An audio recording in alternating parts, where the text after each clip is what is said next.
दोस्तों चलिए आज की क्लास शुरुआत करते हैं। हम लोग क्लाइमेटोलॉजी के PYQ देख रहे थे, यानी ज्योग्राफी सीरीज में क्लाइमेटोलॉजी के जितने प्रीवियस ईयर क्वेश्चन पेपर थे उनको देख रहे हैं, जिसमें 2015 का जो है पार्ट फर्स्ट वाले लेक्चर में हमने कर लिया था। आज है लेक्चर 2। इसमें हम 2016 से लेकर 2024 तक जितने भी आए हैं सबको आज ही कवर कर देंगे।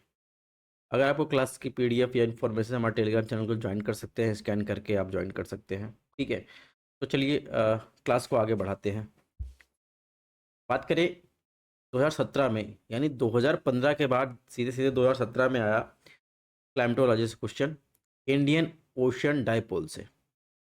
इंडियन ओशन डाइपोल हुआ, एल नीनो हुआ, ला नीना हुआ, इन सब का संबंध एक ही है, क्योंकि इन सब का संबंध देखेंगे समुद्री सतह का तापमान का बढ़ना और घटना से संबंधित है। तो 2017 में क्वेश्चन पूछा गया कि भारतीय मानसून का पूर्वानुमान करते समय कभी कभी आप देखेंगे न्यूज़पेपर में इंडियन ओशन डाइपोल का आपको उल्लेख मिलता है, ये है क्या? तो ऑप्शन एक इसमें दिया गया कि इंडियन ओशन डाइपोल की जो घटना होती है उष्णकटिबंधीय पश्चिमी हिंद महासागर और उष्णकटिबंधीय पूर्वी प्रशांत महासागर के बीच आप देखेंगे जो समुद्र की सतह होती है उसके तापमान के अंतर को दर्शाता है। ऑप्शन दो दिया गया, इंडियन ओशियन डाइपोल की प्रघटना जो घटना घटती है मानसून पर एलनीने के जो एलनीनो होता है उसके असर को प्रभावित करती है। ठीक है, यानी प्रभावित कर सकती है। आपको सही उत्तर बताना है।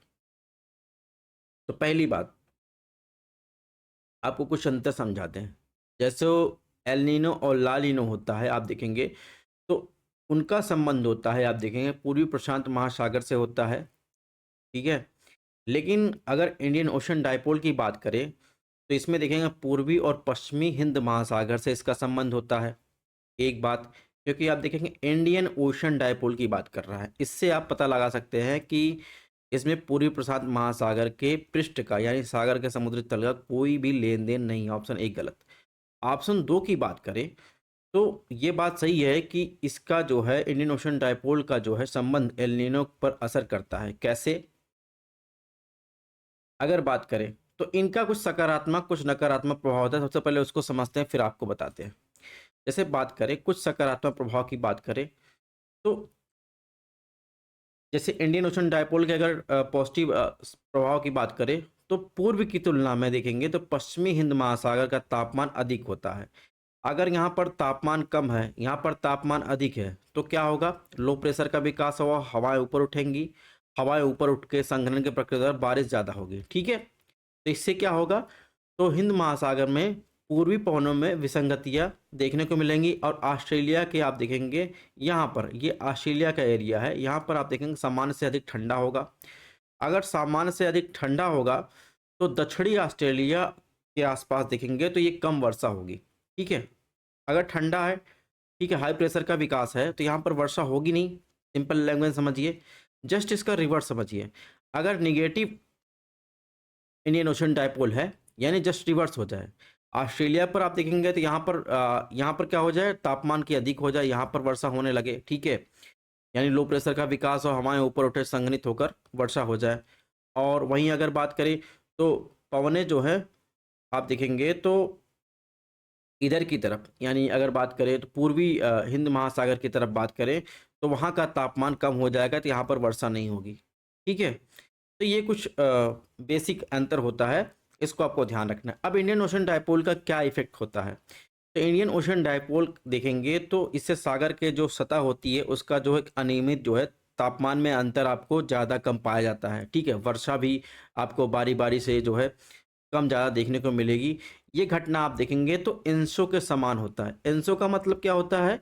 ला लीना और एल नीनो का संबंध जो है, यानी अगर ला लीना और एल नीनो को साथ में देखा जाए उसे एंसो कहते हैं। ठीक है, लेकिन जो होता है ये एंसो जो होता है ये कहाँ घटित होता है?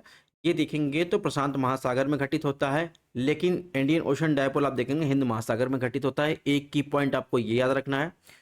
दूसरा, अगर बात करें तो इंडियन ओशन डाइपोल का अगर आपको सकारात्मक प्रभाव देखने को मिलता है, यानी ये कंडीशन जिसमें आप देखेंगे यहाँ पर अगर जो पूर्वी एरिया है हिंद महासागर का, ठीक है, हिंद महासागर का जो पूर्वी एरिया, यहाँ पर लो प्रेशर का विकास हुआ, टेम्परेचर ज़्यादा बढ़ा है, तो इससे वर्षा देखेंगे तो ज़्यादा होती है।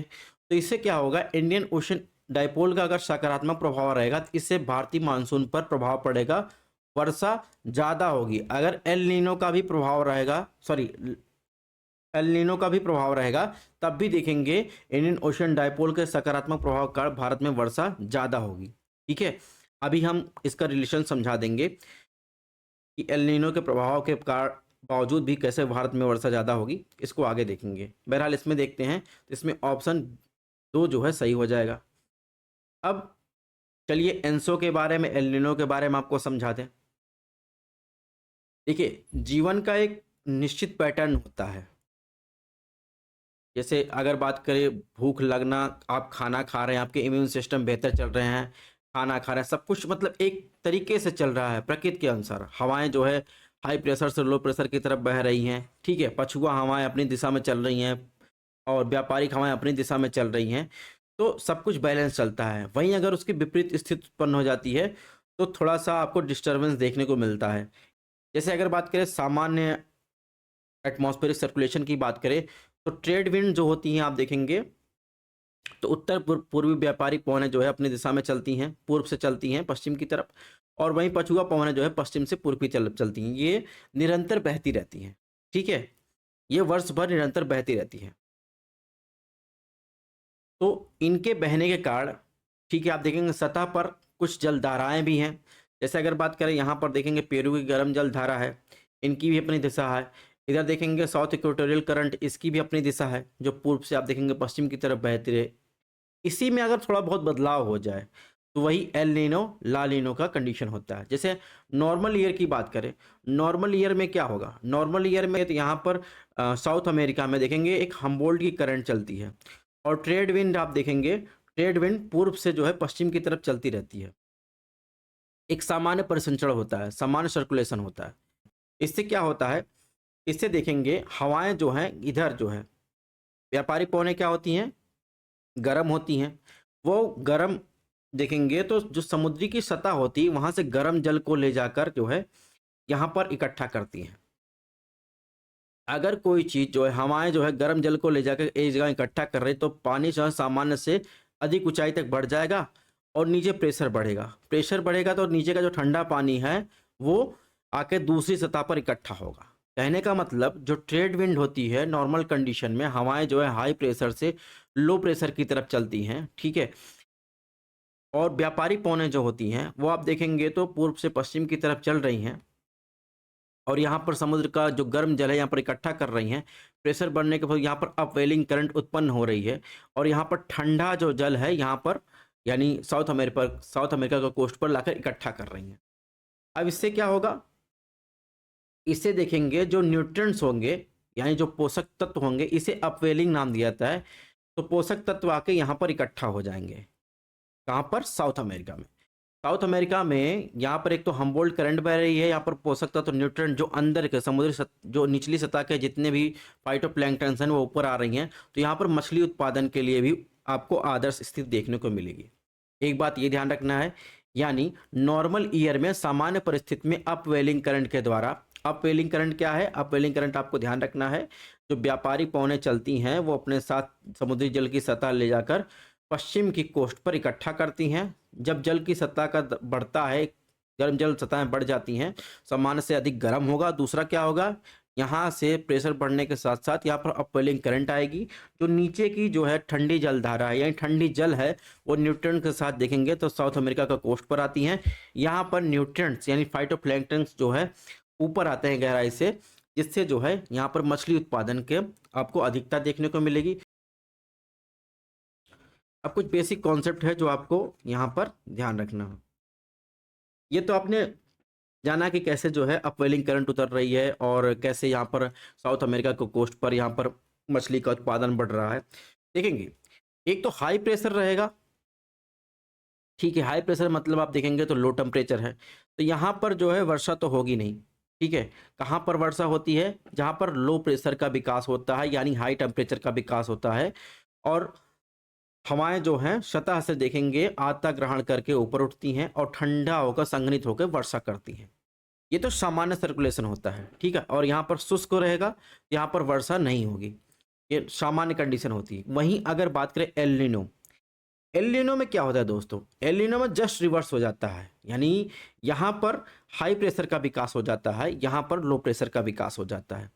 मतलब अगर बात करें तो हवाएं जो हैं, जो ट्रेड विंड जो देखेंगे, सबसे पहले ये जानिए ट्रेड विंड यानी व्यापारिक पवनें जो चलती हैं पूर्व से पश्चिम की दिशा में, वो कमजोर हो जाती हैं। कमजोर होने के फलस्वरूप आप देखेंगे तो यहाँ पर हाई प्रेशर का विकास हो जाता है, यहाँ पर लो प्रेशर का विकास हो जाता है, इसलिए हवाएं जो है हाई प्रेशर से लो प्रेशर की तरफ चलने लगती हैं। अब यहाँ पर लो प्रेशर का विकास हुआ है, हवाएं जो है हाई प्रेशर से लो प्रेशर की तरफ चल रही, यानी आप देखेंगे तो यहाँ पर गर्म जल का इकट्ठा हो रहा है, सामान्य से जो सामान्य गर्म है सतह वो और गर्म हो जा रही है। ठीक है, तो इससे क्या हो रहा है, इससे आप देखेंगे तो यहाँ पर वर्षा होगी। ठीक है, लो प्रेशर का विकास होगा, वर्षा होगी, यानी एल नीनो के कारण आप देखेंगे दक्षिण अमेरिका में बारिश होती है, लेकिन इंडोनेशिया में हाई प्रेशर का विकास या ऑस्ट्रेलिया की बात करें तो हाई प्रेशर के विकास के कारण यहाँ पर देखेंगे वर्षा नहीं होगी, सूखे की स्थिति उत्पन्न हो जाती है। इसी के कारण कहा गया कि जब भारत में इंडियन ओशन डायपोल की बात करें, जब पूर्वी हिंद महासागर में अगर पॉजिटिव सकारात्मक प्रभाव रहेगा, ठीक है, सकारात्मक प्रभाव का मतलब क्या है, इंडियन ओशन डायपोल में पूर्वी हिंद महासागर में वहां पर लो प्रेशर का विकास हुआ रहेगा, हवाएं ऊपर उठ के बारिश करेंगी, तो इससे सकारात्मक प्रभाव पड़ता है, यानी सूखे की स्थिति में भी जो है आप देखेंगे इस एरिया में भारत में तब भी वर्षा हो सकती है अगर इंडियन ओशन डायपोल में सकारात्मक स्थिति उत्पन्न है। ठीक है, आपको यहाँ पर ध्यान रखना है एल नीनो में जस्ट रिवर्स हो जाता है नॉर्मल ईयर के अपेक्षा। यहाँ पर देखेंगे साउथ अमेरिका में बारिश होगी, यानी पूर्वी उष्णकटिबंधीय प्रशांत महासागर की जो सरफेस जल की सतह है वो असामान्य रूप से गर्म हो जाएगी। क्यों? क्योंकि ट्रेड विंड जो व्यापारिक पवन वो कमजोर हो चुकी है। ठीक है, और वहीं देखेंगे अपवेलिंग तो होगा नहीं। ठीक है, तो इसके अपवेलिंग नहीं होगा तो वहाँ पर जो फाइटोप्लैंक्टन रहेंगे वो ऊपर नहीं आएंगे, वहाँ पर देखेंगे जंतुओं की संख्या में कमी आएगी, मछलियों की जो प्रजातियाँ प्रभावित होती हैं, और देखेंगे तो जो फ्लैटेंस जो मछलियाँ खाने के लिए ऊपर आती थी वो भी नहीं आएंगी। तो ये सब इफेक्ट होते हैं, ये आपको ध्यान रखना है। इसके अलावा एक तो आपने जान लिया एल नीनो के कारण देखेंगे तो साउथ अमेरिका में वर्षा होगी, वहीं यहाँ पर जो है सूखा पड़ेगा। सॉरी, लेकिन एल नीनो के कारण जो गर्म जल होता है वो प्रशांत जो जेट स्ट्रीम होती है वो दक्षिण की ओर जो है उससे क्या करती हैं, दक्षिण की ओर ले जाती है। इसके कारण आप देखेंगे जो नॉर्थ अमेरिका का एरिया है, उत्तरी अमेरिका कनाडा का एरिया, वहां पर जो है अधिक शुष्क भूमि आपको देखने यानी शुष्क मौसम आपको देखने को मिलेगा, लेकिन जो कोस्टल एरिया है वहां पर सामान्य से अधिक जो है नमी आपको देखने को मिलेगी, वर्षा देखने को मिलती है। अब वहीं अगर बात करें एल नीनो के टाइम में, जैसे हमने बताया कि एल नीनो के टाइम में जो है इंडियन मानसून पे क्या प्रभाव पड़ेगा, एक तो जब क्वेश्चन डिस्कस किया गया वहां पर इंडियन ओशन डायपोल के समय बताया गया अगर उसका सकारात्मक प्रभाव है तो इंडियन ओशन डायपोल की बात करें तो वहां पर सकारात्मक प्रभाव के दौरान की बात की गई, तो वहां पर अगर एल नीनो का टाइम है तब भी वहां पर वर्षा होगी। क्यों? क्योंकि यहाँ पर आप देखेंगे लो प्रेशर का विकास हुआ रहता है और वर्षा होती है। ठीक है, हाई टेम्परेचर रहता है एल नीनो के टाइम, लेकिन अगर इंडियन ओशन डायपोल को हटा दिए जाए तो एल नीनो के टाइम आप देखेंगे यहाँ पर हाई प्रेशर का विकास हुआ रहेगा, तो यहाँ पर शुष्क क्षेत्र यानी आप देखेंगे वर्षा की कंडीशन नहीं रहेगी, उसके बजाय यहाँ पर साउथ अमेरिका में आप देखेंगे वर्षा की कंडीशन रहेगी, हाई टेम्परेचर रहेगा, तो यहाँ पर भी आप देखेंगे इंडियन मानसून में सूखा की दृश्य देखने को मिलती है, ये आपको ध्यान रखना है। और वहीं अगर दोस्तों ला लीना की बात करें, जस्ट रिवर्स होता है। ला लीना क्या होता है? एल नीनो औसत से अधिक गर्म होना, ला लीना औसत से अधिक ठंडा होना।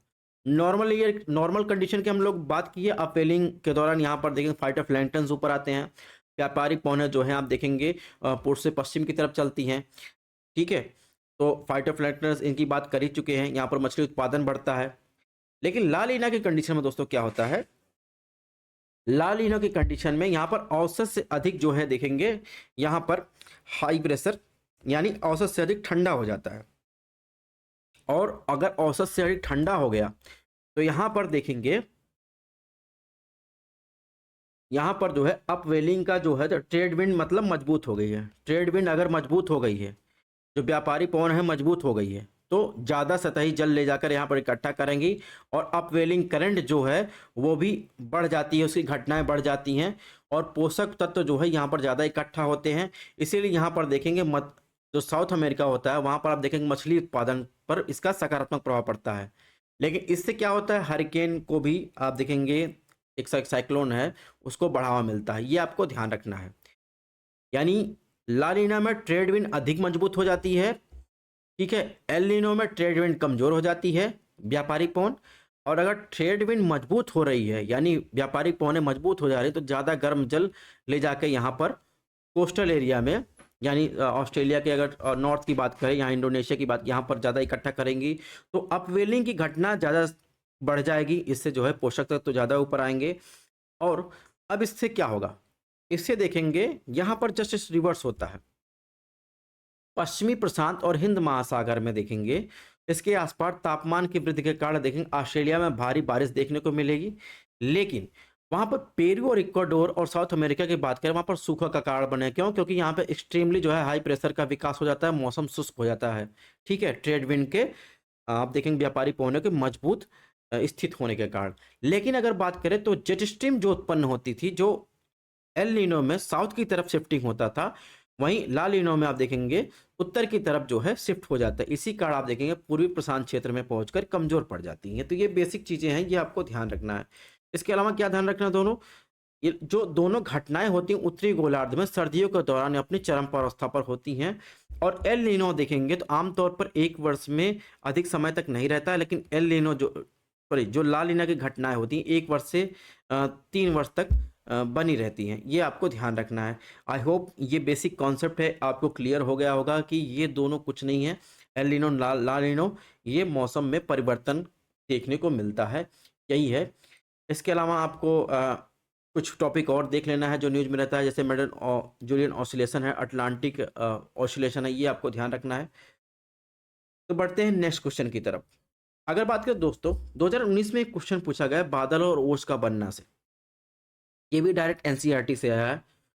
अगर बादल युक्त रात हो उस टाइम जो है ओस की बूंद क्यों नहीं बनती? और एक जो भूपृष्ठ होता है यानी जमीन होता है, उससे जो निकलने वाली विकिरण होती है बादल क्या करती है? अवशोषित कर लेती है। यहाँ पर अंडरलाइन करिएगा, पृथ्वी की सतह से निकलने वाले जो विकिरण होते हैं उसको बादल अगर अवशोषित कर लेगा, यानी अगर अपने अंदर समा लेगा, उसके कारण ओस की बूंदें नहीं बनती हैं। ऑप्शन बी, पृथ्वी के विकिरण को बादल वापस परावर्तित कर देता है, उसके कारण ओस की बूंदें नहीं बनती हैं। ऑप्शन सी, जो बादल युक्त रातें होती हैं उस पर भूपृष्ठ यानी सरफेस का तापमान कम कर देती हैं। ये आपको पता है, इससे कारण जो है बादल नहीं सॉरी बूंद उसकी बूंदें नहीं बनती। ऑप्शन डी, बादल बहते हुए पवनों को भूमि तल की ओर विक्षेपित कर देते हैं। तो एक बेसिक कॉन्सेप्ट है, मैं आपको बता रहा हूँ। इसमें आप जाएंगे वायुमंडल में जल की बात करें, चैप्टर नंबर 10 में, यहाँ पर आपको देखने को मिलेगा उसके बारे में। तो देखिए, आपने हीट बजट पढ़ा होगा, अगर नहीं पढ़ा है तो मैं आपको यहाँ पर आपको दिखा देता हूँ, थोड़ा सा बेसिक कॉन्सेप्ट आपको याद रहेगा। तो ये देखिए, चलिए आपको बना कर दिखा देता। ये क्या होता है, पृथ्वी, एक आपने हीट बजट का चैप्टर पढ़ा होगा। पृथ्वी जो है सूर्य से कुछ प्रकाश निकलता है जो शॉर्ट वेव रेडिएशन के रूप में निकलता है, ठीक है, यानी ऊष्मा निकलती है, जिसमें आप देखेंगे बादल द्वारा कुछ अवशोषित कर लिए जाते हैं, ठीक है। कुछ आप देखेंगे जो चिकनी सतह रहती है जैसे बर्फ हुआ उसके द्वारा रिफ्लेक्ट करी जाती है। कुछ मात्रा ध्यान रखना है पृथ्वी के पास आती है, तो वही जो मात्रा एक्स मात्रा पृथ्वी के पास आती है, तो अंदर क्या होता है जब ये शॉर्ट वेव रेडिएशन के रूप में आती हैं, तो यहाँ पर देखेंगे जब पृथ्वी के अंदर अवशोषित होती हैं तो रात के समय जब ये किरणें निकलती हैं तो इसे लॉन्ग वेव रेडिएशन के रूप में निकलती हैं। और लॉन्ग वेव रेडिएशन के रूप में अगर बादल युक्त रातें हैं यानी घने बादल छाए हैं, तो उससे क्या होगा, ये लॉन्ग वेव रेडिएशन टकरा के नीचे की तरफ आती हैं। नीचे की तरफ आती हैं तो जो नीचे का वायुमंडल होता है वो गर्म हो जाता है। अगर नीचे का वायुमंडल गर्म होगा तो यहाँ पर कोई ओस की बूंद रहेगी? नहीं रहेगी। तो यही क्वेश्चन पूछा है। पहला ऑप्शन आप देखेंगे, पहला ऑप्शन कैसे बेसिक आप ध्यान रखिएगा, पहला ऑप्शन आप कैसे गलत है अभी मैं बताता हूँ। पहला ऑप्शन में क्या कह रहा है, जो पृथ्वी की सतह है वहां से निकलने वाले जो रेडिएशन है वो बादल अवशोषित, अगर दोस्तों बादल अवशोषित कर लेगा तो भाई मौसम तो पृथ्वी के सतह के आसपास का तो ठंडा रहेगा, उसकी बूंदें बनेंगी। लेकिन ऑप्शन बी देखिए, पृथ्वी के विकिरण बादल को वापस परावर्तित कर देते हैं, यानी जो घने बादल रहते हैं जो लॉन्ग वेव रेडिएशन के रूप में रेडिएशन निकलती है उसको घने बादल वापस कर देंगे, रिफ्लेक्ट कर देंगे, तो पृथ्वी का जो नीचे का तापमान रहेगा सतह का वो गर्म हो जाएगा, इससे उसकी बूंदें नहीं बनेंगी। इसमें ऑप्शन बी जो है सही है। ऑप्शन सी की बात करें, अगर जो है बादल युक्त जो है आसमान है और रात है, वहां पर देखें सरफेस का तापमान कम होता है, ये बात तो गलत है। क्योंकि आप देखेंगे जब भी बादल छाए रहेंगे, गांव में आप सोते होंगे, जब भी आप देखेंगे बादल छाए रहेंगे तो उमस होती है, गर्मी होती है। ठीक है, ये ऑप्शन गलत है। हालांकि इसका ऑप्शन जो है ऑप्शन बी जो है सही है, ये आपको ध्यान रखना है। अब इसमें देखिए ओस के बारे में दिया गया है। ओस क्या है? ओस देखेंगे तो यहाँ पर देखेंगे, जब आर्द्रता धरातल के ऊपर हवा में संघनन केंद्रकों पर संघनित ना होकर ठोस वस्तु जैसे पत्थर, घास, पौधों और पत्तियों पर ठंडी सतहों पर पानी की बूंदों के रूप में जमा होती है, जिसे ओस का नाम दिया जाता है। यानी ओस बनने के लिए सबसे उपयुक्त अवस्था क्या होती है? साफ आकाश होना चाहिए, शांत हवा होनी चाहिए, उच्च सापेक्ष आर्द्रता होनी चाहिए, ठंडी और लंबी रातें होनी चाहिए। ये आपको ध्यान रखना है। ऐसे आप तुषार देख लीजिए क्या होता है। ठीक है, इसके अलावा अगर कोहरा कुहासा आपको देखना है, ये भी आपको देखना चाहिए, कोहरा कुहासा क्या होता है। ठीक है, इसमें अंतर क्या होता है यहाँ पर दिया गया है, इसको वीडियो पॉज करके ध्यान से पढ़ लीजिएगा। एक फन फैक्ट की बात करें तो आप देखेंगे जो उसकी बूंदें वहाँ या पानी की बूंदें अधिकतर क्या होती है? गोलाकार के रूप में होती हैं। इसका कारण क्या है? इसको आपको बताना है। और एक कार्ड ये भी बताना है कि कैसे देखेंगे जल की सतह पर ये छोटे छोटे कीटाणु या कीड़े मकोड़े तैर लेते हैं, ये भी बताना है। इसका आंसर है सरफेस टेंशन। ये आप ध्यान रखिएगा, साइंस में आपके काम आएगा। ठीक है, तो अभी पार्थिव विकिरण या विकिरण जिसे कह रहे हैं उसके बारे में हम लोग आगे पढ़ेंगे। नेक्स्ट क्वेश्चन की बात करें, अब देखिए 2020 में एक क्वेश्चन पूछा गया साइक्लोन और जेट स्ट्रीम से। अब इसमें दिया गया ऑप्शन एक, जेट स्ट्रीम जो होता है वो केवल उत्तरी गोलार्ध में उत्पन्न होते हैं। ऑप्शन दो, केवल कुछ चक्रवात ही केंद्र में आई उत्पन्न करते हैं। ऑप्शन तीन, चक्रवात में आई के अंदर यानी जो आंख होती है चक्रवात के, उसका तापमान आसपास के तापमान से लगभग 10 डिग्री सेल्सियस से कम होता है। अगर आपको इसका आंसर ढूंढना है तो भी आप एनसीईआरटी में जाएंगे, आपको मिल जाएगा। अब दोस्तों सबसे पहले बात करें जेट स्ट्रीम होती क्या है। जेट स्ट्रीम क्या है? एक हवा है जो क्षोभ मंडल के आसपास ये क्षैतिज रूप में बहती है, यानी क्षोभ मंडल के ऊपरी परतों में क्षैतिज रूप से बहती है। इस सामान्य हवा की अपेक्षा ज़्यादा स्पीड से बहती है, आमतौर पर पश्चिम से पूर्व की तरफ बहती है। ठीक है, यानी आप देखेंगे जेट स्ट्रीम वहाँ विकसित होते हैं जहाँ पर अलग अलग तापमान वाले वायु द्रव्यमान वाले हवाएं मिलती है। ठीक है, तापमान का अंतर जितना अधिक होगा दोस्तों, जेट स्ट्रीम के अंदर हवा का वेग उतना ही ज़्यादा होता है। आप देखेंगे जेट स्ट्रीम जो होती है 20 डिग्री अक्षांश से लेकर दोनों गोलार्धों में फैली होती है। इस प्रकार देखेंगे इसमें ऑप्शन एक जो है गलत हो जाएगा। अगर एक गलत हो गया तो ऑप्शन ए और ऑप्शन डी गलत हो जाएगा, बचा बी और सी, एलिमिनेट हो गया। अब केवल कुछ चक्रवातों में ही केंद्र में आई उत्पन्न होता है। देखिए आई क्या है? जो साइक्लोन होता है, ट्रॉपिकल साइक्लोन की बात करें तो यहां पर होता है आई। ठीक है, ये क्या होता है? यहाँ पर हवाएं देखेंगे तो नीचे बैठ रही हैं, यानी ऊपरी वायुमंडल शुष्क वायु का प्रवाह चक्रवात के आई यानी वाताक्ष के बादलों से मुक्त रहता है। यहाँ पर शांत क्षेत्र होता है, ये आपको ध्यान रखना है। दो सही है।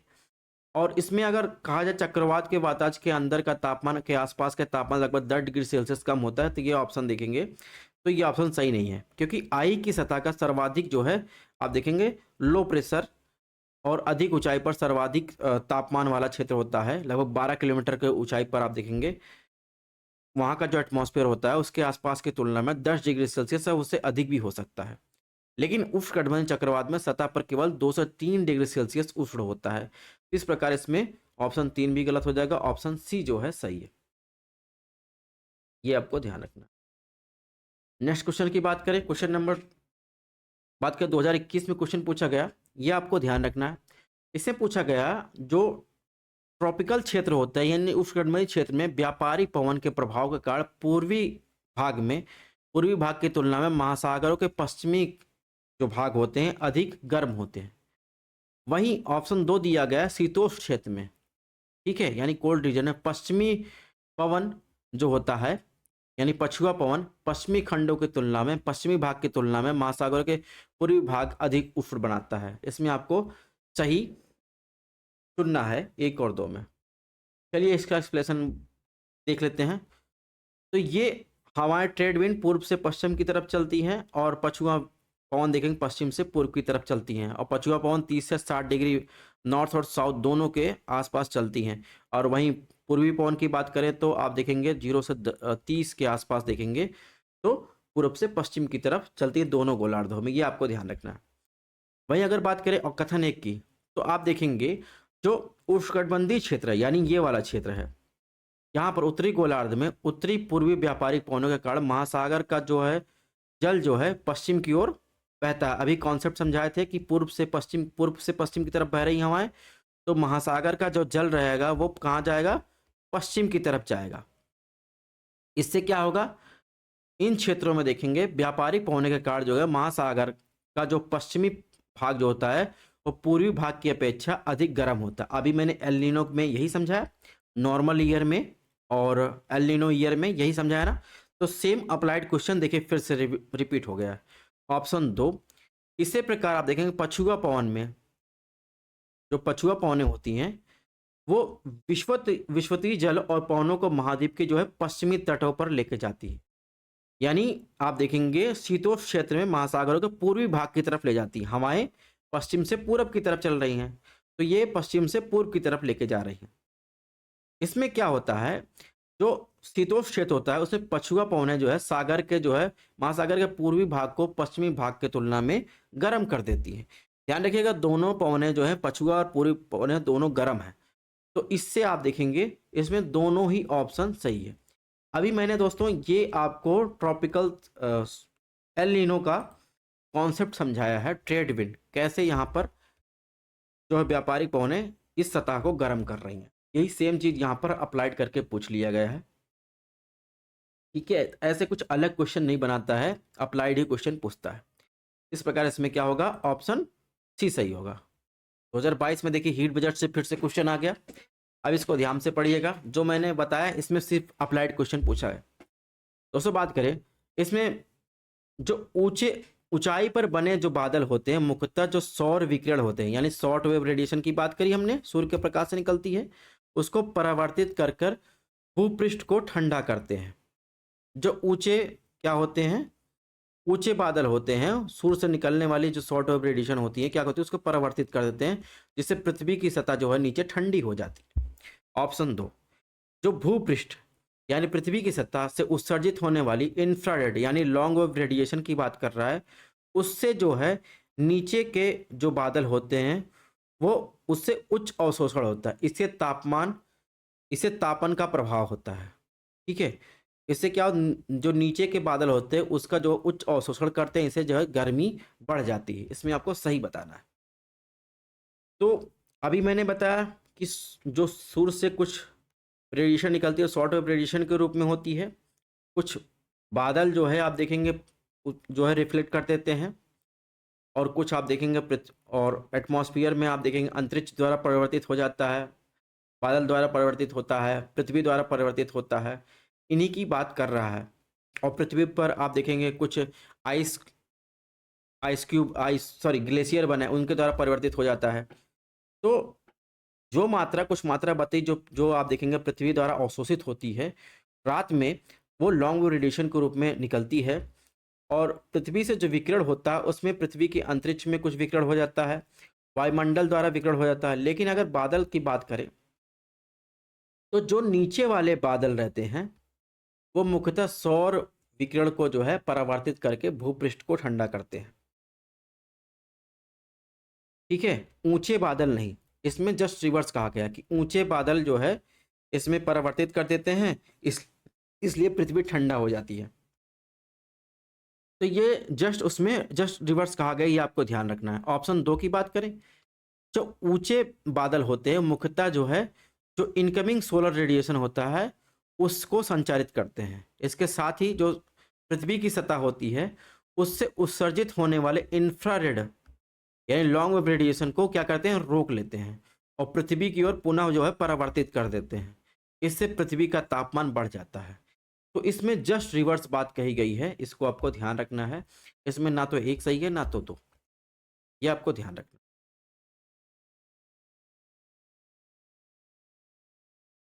एक बार वीडियो पॉज करके फिर शांति से समझ लीजिएगा। हीट बजट आप जो है एनसीईआरटी में दी गई, वहाँ से पढ़ लीजिएगा। अब इसमें 2023 में क्वेश्चन पूछा गया है, देखिए ये भी इंसुलेशन से है। इसमें कहा गया पृथ्वी के वायुमंडल के संदर्भ में आपको कुछ कथन दिए गए, उन पर विचार करना है। ऑप्शन है, भूमध्य रेखा पर प्राप्त होने वाले जो सूर्य तप है यानी इंसुलेशन की कुल मात्रा ध्रुव पर प्राप्त होने वाले सूर्य तप की तुलना में कुल मात्रा में लगभग 10 गुनी होती है। ऑप्शन बी, अवरक्त किरणें सूर्य तप के लगभग 2/3 भाग हैं। ऑप्शन सी, अवरक्त तरंगे यानी इंफ्रारेड वेव जो है निचले वायुमंडल में इकट्ठा जलवाष्प द्वारा वृहत रूप से अवशोषित हो जाती हैं।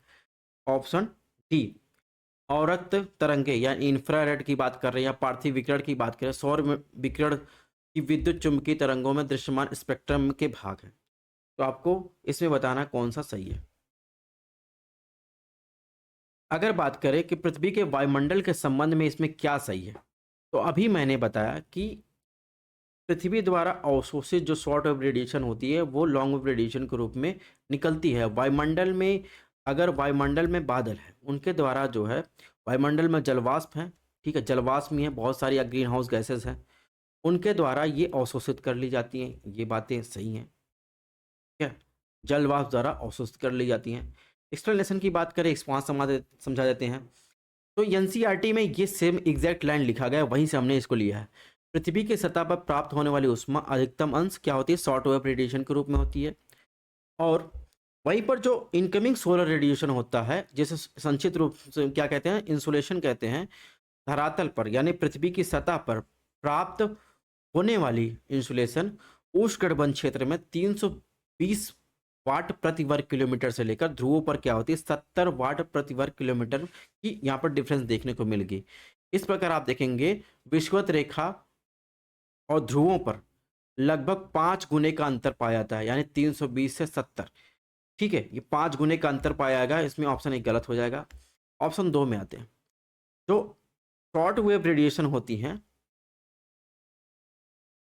उसमें आप देखेंगे मुख्यतः जो है परावैंगनी और विद्युत चुम्बकीय स्पेक्ट्रम जो है दृश्यमान भागों के अंतर्गत आते हैं। इसको हम स्पेक्ट्रम आगे देखेंगे, ठीक है। इसमें ऑप्शन बी गलत है, ये आपको ध्यान रखना है। इसमें इंफ्रारेड किरणें सूर्य तप के लगभग 2/3 भाग हैं, ये भी गलत है। देखिए कुछ ऐसे आपको फैक्ट पूछ लेगा जो आपको मालूम नहीं रहेगा, ठीक है, तो ऐसे इसमें सीधे सीधे ऑप्शन सी ही सबसे सही लग रहा है, इसको ऑप्शन सी ही लगाना, और ऑप्शन सही नहीं लग रहा, सही है ही वो, ठीक है। इसमें बाकी आपको नहीं पता है तो आप ये लगा दीजिए।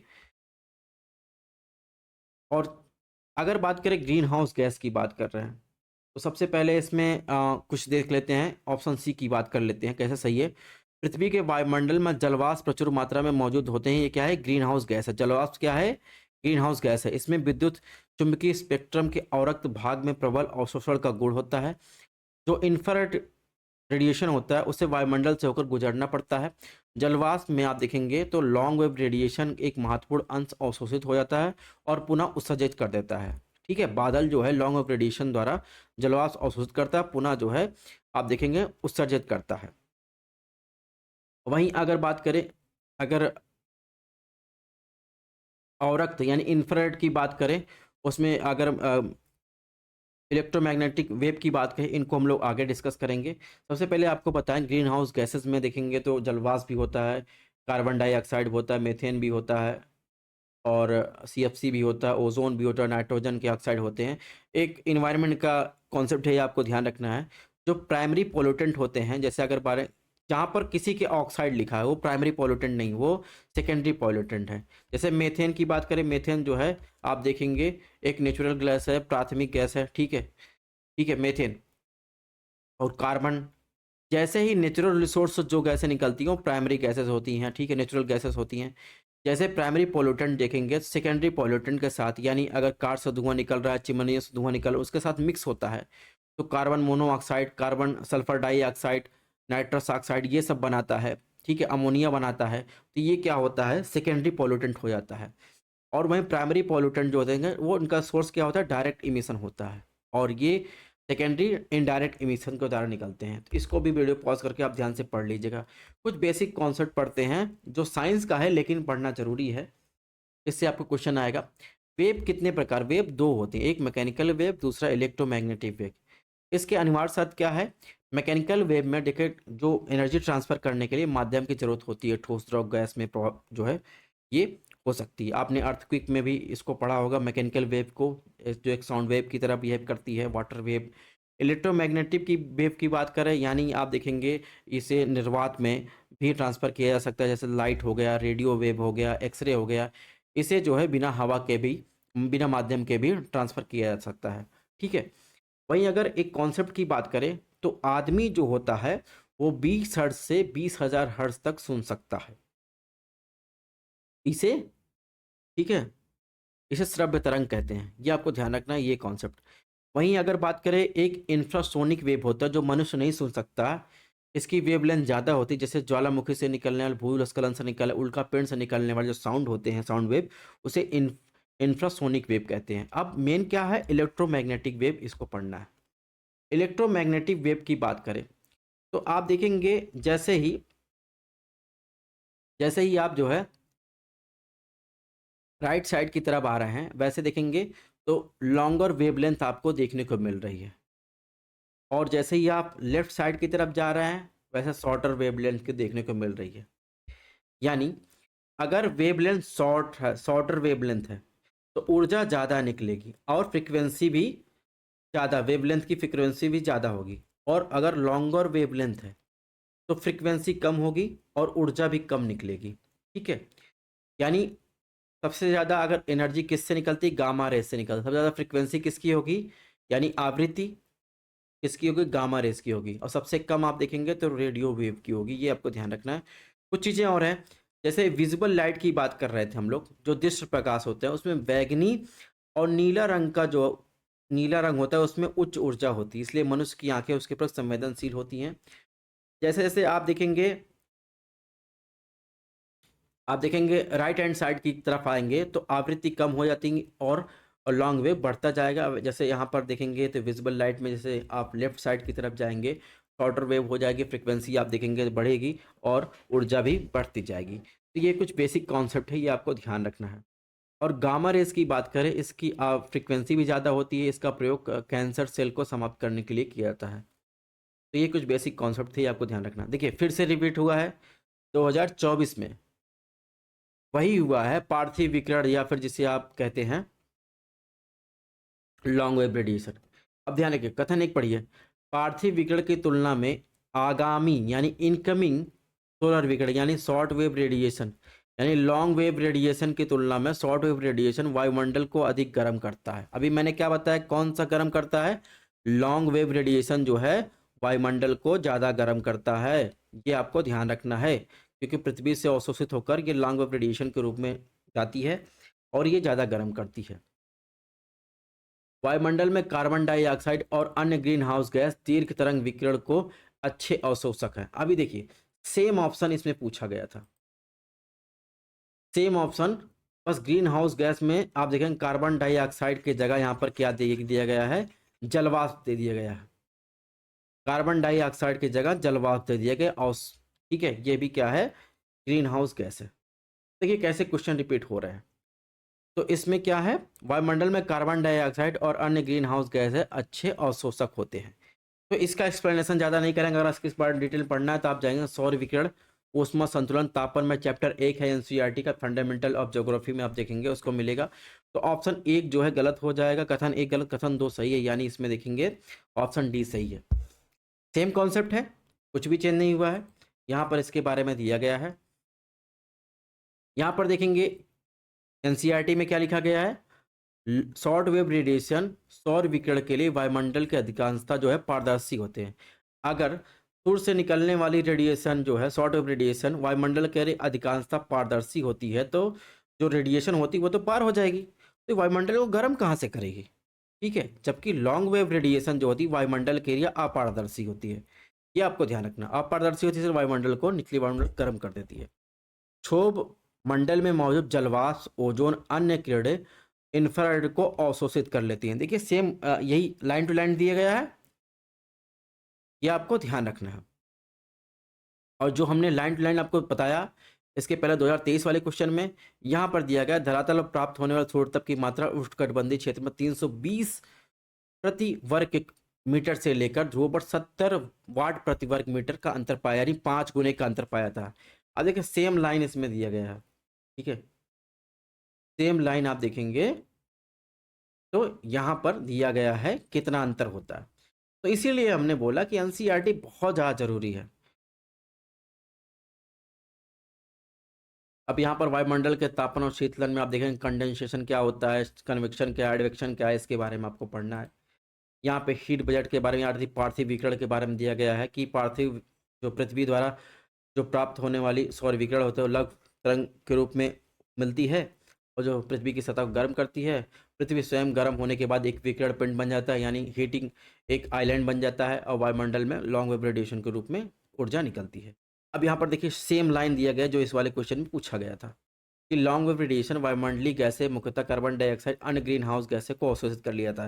देखिए दोस्तों सेम लाइन दिया गया, इसीलिए हमने कहा ज़्यादा दिमाग इधर उधर मत लगाइए, यही सोर्स है आपके लिए।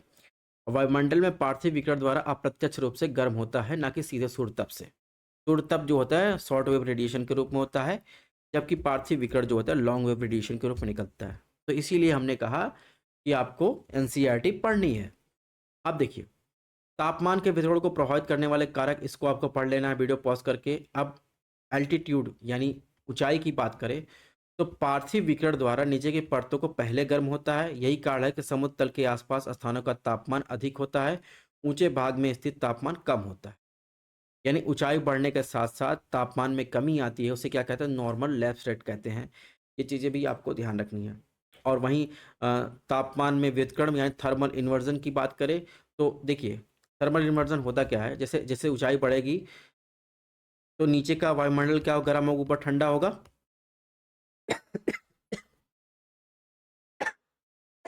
सॉरी, ये हॉट होगा, ऊपर जाएंगे ठंडा होगा। लेकिन जस्ट इसका रिवर्स हो जाए, यही थर्मल इन्वर्जन है यहाँ पर। ये आपको देखने को मिले, कब मिलेगी, सर्दियों की मेघ विहीन यानी बादल रहित लंबी रातों में शांत वायु के लिए व्युत्क्रमण के लिए आदर्श दशाएं हैं। ये आपको ध्यान रखना है। इसमें बहुत सारे कॉन्सेप्ट हैं जो क्वेश्चन डायरेक्ट आ सकते हैं, इसको वीडियो पॉज करके आप पढ़ लीजिएगा ध्यान से। 2024 में एक क्वेश्चन पूछा गया, ये भी रिपीटेड ही है, बहरहाल देख लेते हैं। जनवरी माह में समतापी रेखा यानी आइसोथर्मल मैप से प्राप्त कौन सा निष्कर्ष सही है। ऑप्शन 1, समताप रेखाएं महासागर के ऊपर उत्तर की ओर और महाद्वीप के ऊपर दक्षिण की ओर विचलित होती हैं।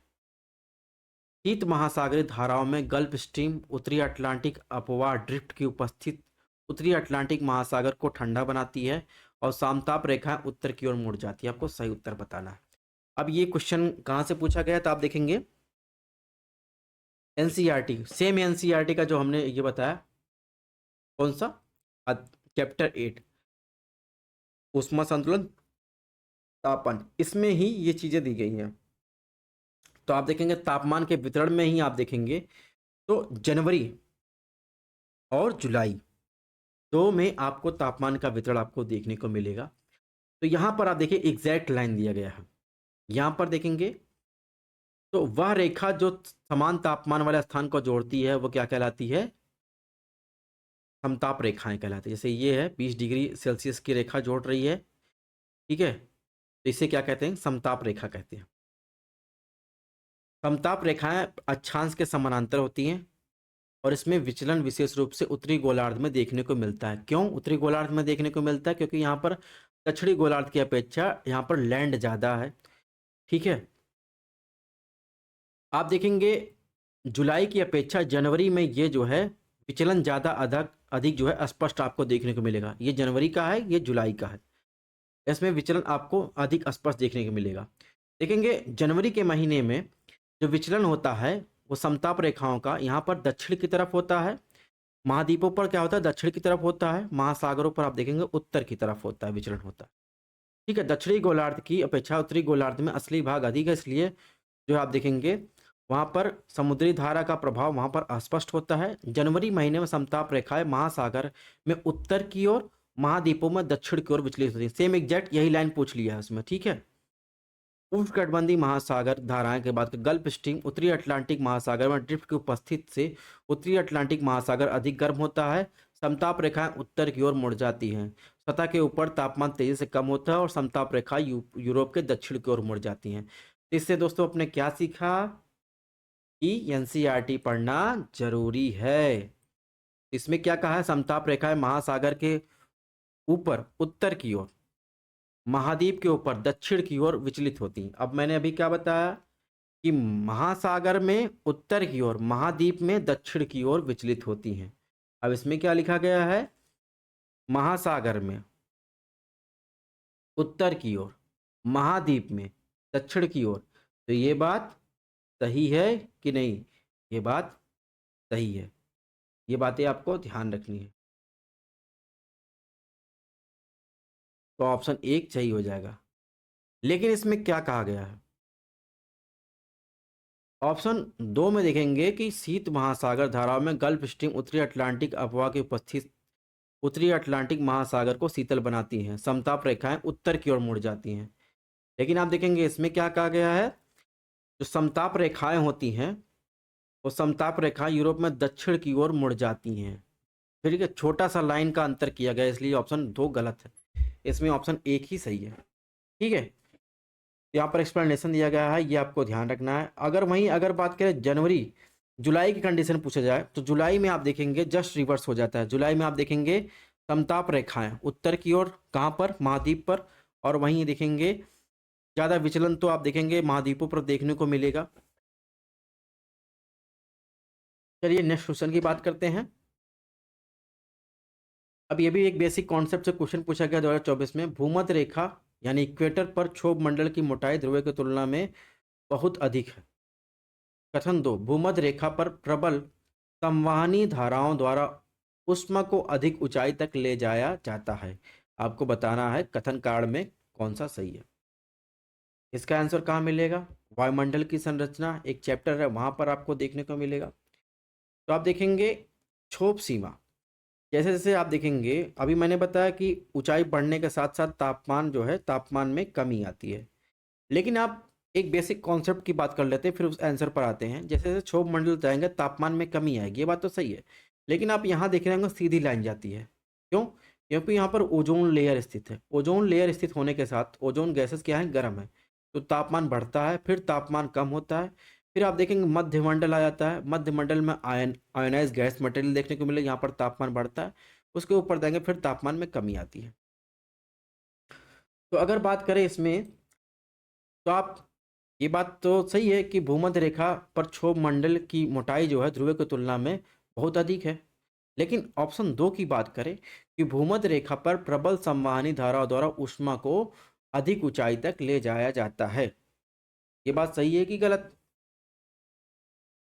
तो आप देखेंगे क्षोभ इक्वेटर की बात करें तो वहां पर देखेंगे क्षोभ मंडल की ऊंचाई आपको ज़्यादा देखने को मिलेगी अपेक्षा ध्रुवों पर, या पोल की बात कर ले। ठीक है, तो लगभग आप देखेंगे ध्रुवों पर 8 किलोमीटर और यहाँ पर 13 किलोमीटर, आपको फैक्ट याद रखना है। लेकिन क्षोभ मंडल की मोटाई की बात करें ध्रुव विषुवत रेखा पर सर्वाधिक होती है, क्योंकि आप देखेंगे यहाँ पर संवहनी तरंगें ज़्यादा उत्पन्न होती हैं, जिससे क्षोभ की मंडल की ऊंचाई बढ़ती है। और ये क्षोभ मंडल की ऊंचाई देखेंगे तो जैसे जैसे सूर्य का उत्तरायण दक्षिणायन होता है, यानी समय के साथ परिवर्तित होती रहती है, थोड़ा बहुत अंतर पाया जाता है।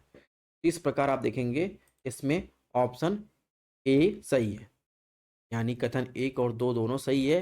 कथन 2 जो है एक ही व्याख्या कर रहा है कि क्यों जो है क्षोभ मंडल की मोटाई जो है ध्रुवों पर, ध्रुव की तुलना में विषुवत रेखा पर ज़्यादा है। क्यों? क्योंकि वहाँ पर संवहनी धाराओं का प्रभाव रहता है। ठीक है, नेक्स्ट क्वेश्चन की बात करें। देखिए जलवाष्प से एक क्वेश्चन पूछा गया है। जलवाष्प की बात करें, जलवाष्प संदर्भ में कौन सा कथन सही है? यह एक गैस है जिसकी मात्रा ऊंचाई के साथ घटती है। अभी मैंने बताया जैसे जैसे हवाएं जो है गर्म होकर ऊपर उठेंगी, आर्द्रता ग्रहण करके ऊपर उठेंगी, हवाएं ठंडी होती जाएंगी, तो सबसे ज़्यादा नमी कहाँ रहेगी? सबसे ज़्यादा नमी निचले परतों में रहेगी। जैसे जैसे ऊपर जाएंगी ठंडी होती जाएंगी, संघनन के फलस्वरूप जो है हवाएं बारिश के रूप में जो है अब ठंडी होकर नीचे आती हैं। ध्रुवों पर इसका प्रतिशत अधिकतम होता है, जलवाष्प का प्रतिशत अधिकतम होता है। अब बताइए जलवाष्प कहाँ ज़्यादा होगा? वाटर वेपर कहाँ ज़्यादा होगा? वाटर वेपर वहाँ ज़्यादा होगा टेम्परेचर अधिक होगा, आर्द्रता जहाँ होगी वहाँ वाटर वेपर अधिक होगा। ध्रुवों पर वाटर वेपर वो पाया जाता है? नहीं पाया जाता है। ऑप्शन 2 गलत, ऑप्शन 2 गलत होगा। तो इसमें क्या बचा? ऑप्शन ए सही। ठीक है, तो इसमें आपको ध्यान रखना है केवल केवल ऑप्शन एक सही है। यानी जलवाष्प की मात्रा जो है ऊंचाई के साथ घटती है सबसे ज़्यादा निचली परतों में। यानी अगर बात करें पृथ्वी की सतह पर यानी समुद्र की सतह की बात करें तो टेम्परेचर ज़्यादा होने की वजह से आता ग्रहण करके हवाएं ऊपर उठेंगी तो सबसे ज़्यादा नमी निचली परतों में रहती है, ऊंचाई के साथ कम होती जाती है। ये आपको ध्यान रखना है। 2024 के एक क्वेश्चन और की बात करें, ठीक है, लास्ट क्वेश्चन है। इसमें देखिए, एक तो 2000, इसको ध्यान से पढ़िएगा क्योंकि आप जो है कहीं इसको पढ़ के जो है वर्ल्ड क्लाइमेटिक रीजन में आप देखेंगे 2015 में एक क्वेश्चन आया, उसके पहले भी आया जिसकी डिस्कशन हम लोगों ने किया है। जैसे ये इसका विशेषता हम लोगों ने यहाँ पर पढ़ा था, इसके बारे में पढ़ा था कि यहाँ पर हॉट वेट इक्वेटोरियल क्लाइमेट के बारे में पढ़ा था। लेकिन अभी यहाँ पढ़ना है, ध्यान से पढ़िएगा क्योंकि इसमें आप, मुझे आशा है कि बहुत सारे लोग गलती करेंगे। तापमान की वार्षिक और दैनिक सीमा का जो अंतर होता है वो बहुत कम होता है। वर्ष भर वर्षा होती है। वर्षा में भिन्नता 50 से 2-250 सेंटीमीटर के मध्य होती है। किस प्रकार की जलवायु है? अब बहुत सारे लोग कहेंगे कि विषुवत-रेखीय जलवायु है, वो कहेंगे चीन तुल्य जलवायु है। तो अब मुझे जहाँ तक आता है कि विषुवत-रेखीय जलवायु प्रदेश बहुत सारे लोग कहेंगे, भूमध्यरेखीय जलवायु प्रदेश क्यों? क्योंकि यहाँ पर आप देखेंगे, यहाँ पर भी आप देखेंगे वर्ष भर जो है तापमान में एकरूपता पाई जाती है, यानी दैनिक वार्षिक तापांतर बहुत कम होता है और यहाँ पर बादल छाए रहेंगे और भारी वर्षा होगी। लेकिन यहाँ पर दोपहर के बाद बिजली की चमक के साथ कुछ समय के लिए मूसलाधार वर्षा होती है। ये कहाँ कर कि आप देखेंगे भूमध्य रेखीय जलवायु प्रदेश की विशेषता, यानी विषुवत रेखीय जलवायु प्रदेश की विशेषता है। लेकिन जो इसमें ऑप्शन सही होगा दोस्तों, इसमें होगा समुद्र समुद्री पश्चिमी तटीय जलवायु, यानी भूमध्य, आप देखेंगे ये बात कर रहा है पश्चिमी यूरोपीय तुल्य ब्रिटिश तुल्य जलवायु प्रदेश की। ठीक है, यानी बात कर रहा है इसकी 45 से 60 डिग्री पश्चिमी क्षेत्र की बात कर रहा है। क्यों बात कर रहा है? इसके विस्तार की बात करें अभी 45-60 के आसपास है। वार्षिक वर्षा, औसत वर्षा की बात करें 150 से 170 सेंटीमीटर होता है। और आप देखेंगे तापमान पर देखेंगे सागरी जल धाराओं प्रचलित पछुआ पवनों का प्रभाव रहता है। गर्मी का मौसम अधिक गर्म नहीं होता है, यानी गर्मी जो है सामान्य सर्द की अपेक्षा सामान्य रहती है, ये आपको ध्यान रखना है। और इस जलवायु प्रदेश में पछुआ पवनों वर्ष भर बहती रहती है। पछुआ पवनें कैसी पवनें हैं? गर्म पवनें हैं। ठीक है, और सागर की ओर से ये आने के कारण यहाँ पर आर्द्रता लेके आती है और ये हवाएं वर्षा करती हैं। पश्चिम से आने वाली शीतोष्ण कटिबंध चक्रवातों द्वारा ये होती वर्षा। लेकिन इस जलवायु प्रदेश में वर्षा का वितरण पूरे वर्ष जो है समान रूप से होता है। फिर भी शीतकाल के दौरान यानी ठंडी में ग्रीष्मकाल की अपेक्षा कुछ अधिक वर्षा होती है, किंतु कोई भी माह देखेंगे वर्षा के बिना नहीं रहता है। ठीक है, इस जलवायु प्रदेश में आप देखेंगे तो कौन आएगा? उत्तर पश्चिमी यूरोप आ जाएगा, पश्चिमी नॉर्वे आएगा, डेनमार्क आएगा, जर्मनी आ जाएगा, Canada, France, British Columbia, Washington, New Zealand.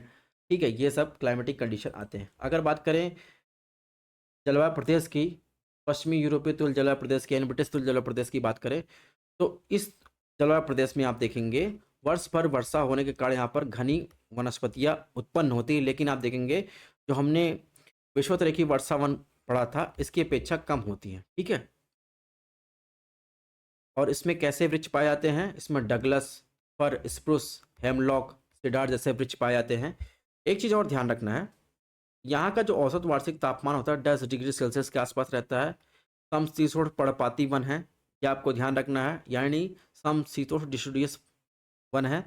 और चेस्टनट मैपल यहाँ पर देखने को मिलेगा और इनका आर्थिक दोहन किया जा सकता है। लेकिन वहीं अगर बात करें इक्वेटोरियल क्लाइमेट की, इक्वेटोरियल क्लाइमेट यानी वर्षा वन की बात करें दोस्तों, तो इतना डेंस फॉरेस्ट आपको देखने को मिलेगा कि वहाँ पर उनकी कटाई की ही नहीं जाती। और दूसरी बात, इनका यूज होता है, आप देखेंगे पल्प बनाने में, कागज इंडस्ट्री में, समशीतोष्ण जलवायु प्रदेश में जो लकड़ियाँ पाई जाती हैं उनका यूज होता है। ठीक है, कागज इंडस्ट्री में यूज होता है। लेकिन यहाँ की लकड़ियाँ कैसी होती हैं? विषुवत रेखीय सदाबहार वन की बात करें या वर्षा वन की बात कर लें, वर्षा वन की लकड़ियाँ कठोर होती हैं और इतना डेंस फॉरेस्ट होता है, कोई कृषि यहाँ पर हो ही नहीं सकती। कौन सी कृषि होती है? यहाँ पे जो जनजातियां रहती हैं वो अ, आप देखेंगे शिफ्टिंग एग्रीकल्चर करती हैं, यानी जहाँ जला के वहाँ खेती कर ली, फिर वहाँ उपजाऊ खत्म है, कहीं और, इसलिए यहाँ पर खेती नहीं की जा सकती। और किसी भी अन्य जलवायु प्रदेश की अपेक्षा आप देखेंगे विषुवत-रेखीय जो जलवायु प्रदेश होते हैं उसकी विविधता भी अधिक होती है, सघनता भी अधिक होती है, इसलिए इसका आर्थिक दोहन नहीं किया जा सकता। ठीक है, यहाँ पर देखेंगे तो ये है विषुवत-रेखीय जलवायु प्रदेश, यहाँ पर देखेंगे तो ये ब्रिटिश तुल्य जलवायु प्रदेश, और यहाँ का जो नियंत्रक होता है विषुवत-रेखीय जलवायु प्रदेश का, सूर्य का प्रकाश होता है। जैसे फर्स्ट लेक्चर में आप देखेंगे वहाँ भी है, इसमें भी आप देखेंगे तो यहाँ भी आपको देखने को मिलेगा। यहाँ में लेटराइट सॉइल पाई जाती है, और यहाँ पर mahogany, rosewood, Ironwood, cinchona, any, ebony जैसे वृक्ष पाए जाते हैं। तो इनके बारे में आप वीडियो पॉज करके अच्छे से पढ़ लीजिए कि इसमें सब कुछ दिया गया है, ये आपको ध्यान रखने की जरूरत है। एक क्वेश्चन और है, उसको देख लेते हैं। कोरियालिस फोर्स के बारे में, कोरियालिस बल के संदर्भ में निम्नलिखित में कौन सा कथन सही है? यह पवन के वेग में वृद्धि के साथ बढ़ता है, ऑप्शन 2। यह ध्रुवों पर सर्वाधिक होता है, भूमध्य रेखा पर नहीं होता है। आपको सही उत्तर बताना है। तो सीधे सीधे यह भी एनसीईआरटी से पूछा गया है। यानी आप देखेंगे पृथ्वी को अपने अक्ष पे घूर्णन पवनों की दिशा को प्रभावित करता है। 1844 में फ्रांसीसी वैज्ञानिक ने इसका विवरण प्रस्तुत किया था। इस बल को कोरियालिस बल कहा था। यानी उत्तरी गोलार्ध में अपनी मूल दिशा, यानी हवाएं इस तरह चल रही हैं, अपनी मूल दिशा के जो देखेंगे दाहिनी तरफ जो है हवाएं रिफ्लेक्ट हो जाती हैं, डिफ्लेक्ट हो जाती हैं। ठीक है, और जस्ट रिवर्स इसके देखेंगे साउथ हेमिस्फीयर में होता है। यानी आप देखेंगे जब पवनों का वेग अधिक होता है तब विक्षेपण भी अधिक होता है। कोरियालिस बल अक्षांशों के कोण को सीधा समानुपात होता है, ध्रुवों पर सर्वाधिक विषुवत रेखा पर अनुपस्थित होता है। यही सेम लाइन पूछा है। ठीक है, तो इस वजह से आप देखेंगे क्या सही हो जाएगा, इसमें दोनों सही है। इसके अलावा एनसीईआरटी में देखिए दिया दाब प्रवणता बल क्या होता है, यानी जितना अधिक पवनों का वेग होता है उतना अधिक प्रेशर ग्रेडियंट फोर्स होता है। विषुवत रेखा पर कोरियालिस बल शून्य होता है, पवनों समदाब रेखाओं के समकोण पर बहती हैं। निम्न दाब वाले क्षेत्र अधिक गहन होने के बजाय पूरित होते हैं, यही कारण है विषुवत रेखा वृत्त के निकट उष्णकटिबंधीय चक्रवात नहीं बनता है। यहाँ पर देखिए एक आपको जानकारी ये मिल गई कि आप देखेंगे विषुवत रेखा के आसपास देखेंगे यानी 0 डिग्री के आसपास चक्रवात क्यों नहीं बनता है, ये आपको यहाँ पर जानकारी इसकी मिल गई। वीडियो पॉज करके पढ़ लीजिएगा। ठीक है, तो मिलते हैं दोस्तों नेक्स्ट क्लास में जियोमॉर्फोलॉजी के लेक्चर के साथ, जिसमें 2015 से 2024 का लेक्चर शामिल रहेगा।